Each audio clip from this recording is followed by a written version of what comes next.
Good morning. तो हमारे चल रहा था दर्पण। दर्पण में हमने समतल दर्पण कंप्लीट कर लिया था। दूसरा दर्पण है हमारा गोलीय दर्पण। देखो, गोलीय दर्पण जो है दो प्रकार का होता है। पहला है उत्तल दर्पण, दूसरा है अवतल दर्पण।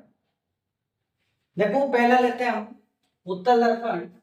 उत्तल दर्पण, देखो उत्तल दर्पण और अवतल दर्पण बनाने के लिए हम यहाँ पर एक खोखला गोला लेते हैं। ये हमने एक खोखला गोला लिया। खोखला गोला लेकर इसको बीच में से क्या कर दिया जाता है, काट दिया जाता है। खोखला गोला लेकर यहाँ पर देखो, यदि हम खोखले गोले के अंदर वाले पृष्ठ पर, कौन से पृष्ठ पर, यदि हम खोखले गोले के अंदर वाले पृष्ठ पर परावर्तक पदार्थ का लेप करते हैं। खोखले गोले के, देखो ये वाला तो उभरा हुआ भाग है और ये अंदर धसा हुआ भाग है। इसमें ये इधर उभरा हुआ भाग है और ये अंदर धसा हुआ भाग है। उत्तल दर्पण में क्या करते हैं हम, जब उभरे हुए पृष्ठ के अंदर की ओर, यानी कि यहाँ पर ये उभरा हुआ पृष्ठ है, उभरे हुए पृष्ठ पर यदि अंदर की ओर परावर्तक पदार्थ का लेप कर दिया जाता है तो हमें कौन सा दर्पण प्राप्त होता है, उत्तल दर्पण प्राप्त होता है। इसके बाद देखो अवतल दर्पण, यदि हम उभरे हुए पृष्ठ के ऊपर, यानी कि उभरे हुए पृष्ठ पर बाहर की ओर यदि परावर्तक पदार्थ का लेप कर देते हैं तो हमें कौन सा दर्पण प्राप्त होता है, अवतल दर्पण प्राप्त होता है। देखो उत्तल दर्पण अवतल दर्पण जो है, यहां पर लिख लेते हैं इनकी डेफिनेशन। देखो, जब खोखले गोले के उभरे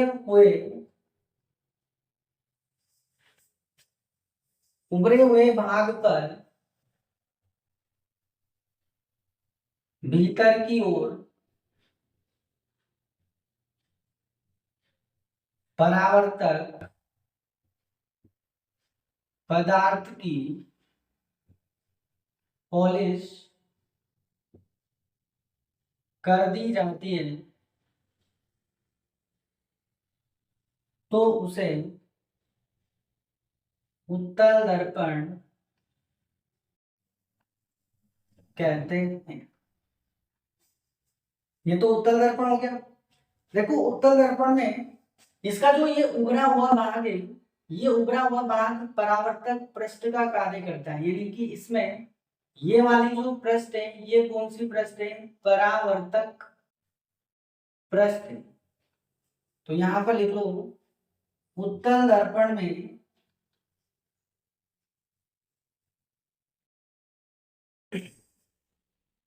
उभरा हुआ भाग,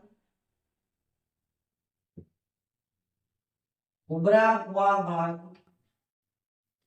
परावर्तक पृष्ठ का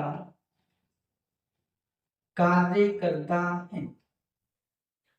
ये हो गया हमारा उत्तल दर्पण। इसके बाद देखो अवतल दर्पण। देखो, जब खोखले गोले के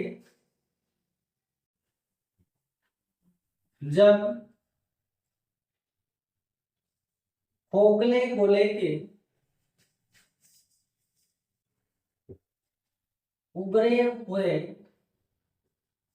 देखो उत्तल दर्पण में तो क्या हो रहा है, जब खोखले गोले के उभरे हुए भाग पर भीतर की ओर परावर्तक पदार्थ की क्या कर रहे हैं, हम पॉलिश कर रहे हैं।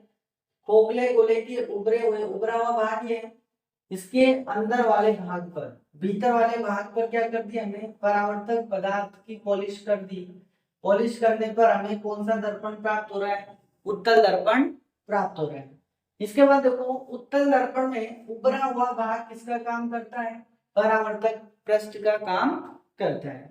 यहाँ पर देखो अवतल दर्पण जो है, अवतल दर्पण में जब फोकले गोले के उभरे हुए भाग पर बाहर की ओर परावर्तक पदार्थ की पॉलिश कर दी जाती है तो उसे अवतल दर्पण कहते हैं। यहाँ पर देखो इसमें तो भीतर की ओर परावर्तक पदार्थ का क्या किया, हमने लेप किया है। यहाँ पर हमने बाहर की तरफ पदार्थ का लेप करा है। यहाँ पर देखो उत्तल दर्पण में परावर्तक पृष्ठ बाहर वाली थी, यानी कि बाहर वाली जो उभरा हुआ भाग है वो परावर्तक पृष्ठ का काम कर रहा था, जबकि अवतल दर्पण में इसके अंदर वाला जो पृष्ठ है, अंदर वाला पृष्ठ किसका काम करता है, ये अंदर वाला पृष्ठ किसका कार्य कर रहा है, परावर्तक पृष्ठ का कार्य करता है। तो यहाँ पर इसको भी लिख लेते हैं, इसमें अंदर वाला पृष्ठ परावर्तक पृष्ठ का कार्य करता है। तो ये हो गया हमारे गोलीय दर्पण के प्रकार। तो गोलीय दर्पण कितने प्रकार के होते हैं, देखो दो प्रकार के, एक तो उत्तल दर्पण, दूसरा अवतल दर्पण। पहला देखो उत्तल दर्पण, जब खोखले गोले के उभरे हुए भाग पर भीतर की ओर परावर्तक पदार्थ की पॉलिश कर दी जाती है तो उसे उत्तल दर्पण कहते हैं। यहाँ पर देखो उत्तल दर्पण में उभरा हुआ भाग जो होता है वो किसका काम करता है, परावर्तक पृष्ठ का कार्य करता है। दूसरा है हमारा अवतल दर्पण, जब खोखले गोले के उभरे हुए भाग पर, कौन से भाग पर, उभरे हुए भाग पर परावर्तक पदार्थ की पॉलिश कर दी जाती है तो उसे क्या कहते हैं, हम अवतल दर्पण कहते हैं। देखो यहाँ पर लॉजिक ये रखना है अपने को यार, अवतल का मतलब अर्थ क्या होता है, अंदर, लेकिन हम पॉलिश कहां पर कर रहे हैं, बाहर। यहाँ पर अगर आपको एक याद हो जाता है तो दूसरा ऑटोमेटिक याद रह सकता है। अवतल यहाँ पर बच्चों को क्या होता है, कंफ्यूजन होता है कि अवतल में अंदर वाला करूं कि बाहर वाला करूं। तो ऐसे याद रखना, अवतल अंदर अंदर नहीं करनी है पॉलिश, कहां पर करनी है आपको, बाहर की तरफ पॉलिश करनी है।